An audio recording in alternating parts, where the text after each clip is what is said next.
Picture this: the Mughal Empire is at its zenith, and Aurangzeb, a formidable ruler, wants to build a monument that reflects both his imperial power and his deep devotion to Islam.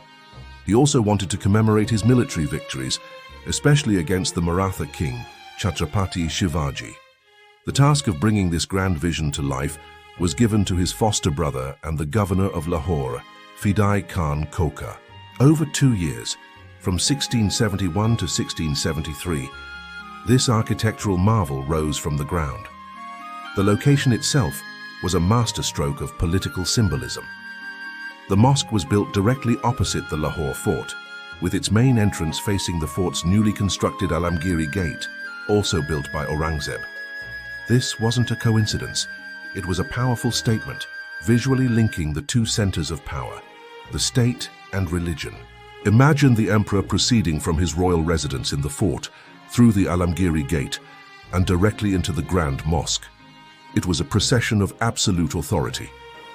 Architecturally, the Badshahi Mosque is a textbook example of Mughal design, a stunning fusion of Islamic, Persian, and Indian artistic traditions.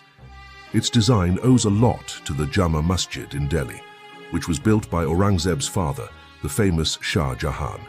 But Aurangzeb took that blueprint and amplified it to an unprecedented scale. The entire structure is a symphony of red sandstone, sourced from quarries near Jaipur, which gives the mosque its distinctive, majestic hue. This is beautifully contrasted by the three massive, bulbous domes and the delicate inlay work, all crafted from pure white marble. Step inside and the sheer scale is overwhelming. The mosque's courtyard is one of the largest in the world, a vast open expanse capable of holding a staggering 100,000 worshippers at once. It's a space designed to inspire awe and a sense of communal unity. Flanking the main prayer hall are 4 towering minarets, each rising 3 stories high. 4 smaller minarets mark the corners of the vast courtyard, creating a perfect, harmonious symmetry. The main prayer hall itself is a treasure trove of artistry. The walls are adorned with intricate stucco tracery, a technique known as manbatkari, alongside vibrant frescoes and delicate marble inlays.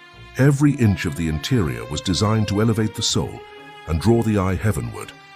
It was the crowning jewel of Aurangzeb's architectural legacy. But as with all great empires, the golden age of the Mughals began to fade. With the decline of their power, the fate of the Badshahi Mosque took a dark and painful turn. In 1799, the Sikh ruler Maharaja Ranjit Singh captured Lahore, marking the beginning of a period of desecration for this sacred site. The Great Mosque, once a symbol of imperial piety, was repurposed for military use.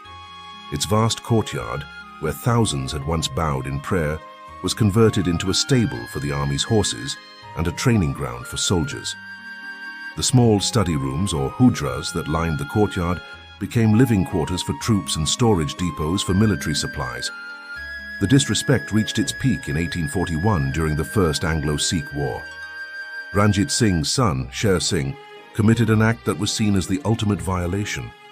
He mounted light cannons known as zamburas on the mosque's grand minarets and used them to bombard the nearby Lahore fort, which his forces were trying to capture. The very structures designed to call the faithful to prayer were turned into instruments of war. To add insult to injury, the beautiful marble pavilion you can see in the adjacent Hazuri Bagh garden was built by Ranjit Singh using marble plundered from other Mughal tombs around Lahore. For the Muslims of the city, these actions were a source of deep pain and resentment. When the British took control of Lahore in 1849, things didn't get better immediately. They continued to use the mosque as a military garrison and for storage.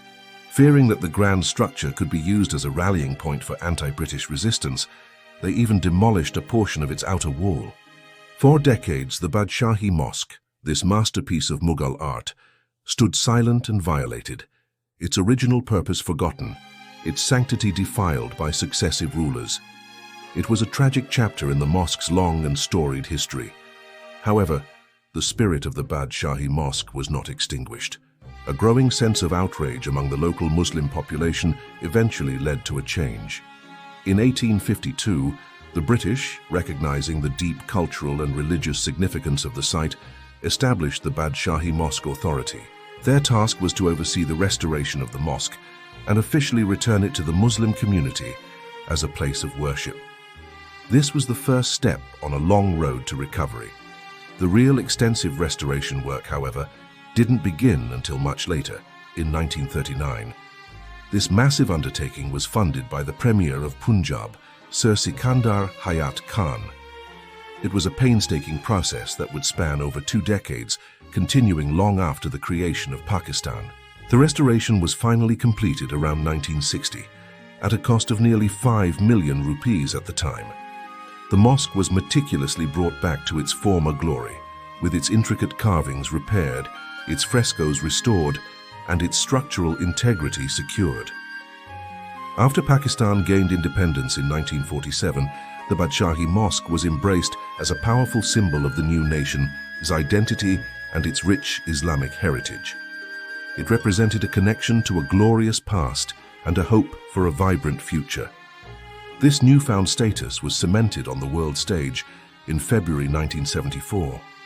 Lahore hosted the Second Islamic Summit Conference, and a historic prayer was held in the mosque's courtyard.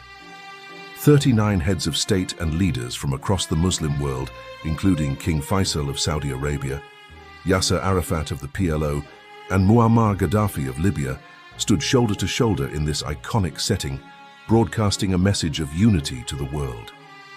Today, the Badshahi Mosque is more than just a historical monument. It's one of Pakistan's most recognizable landmarks and a major tourist destination, drawing visitors from all corners of the globe.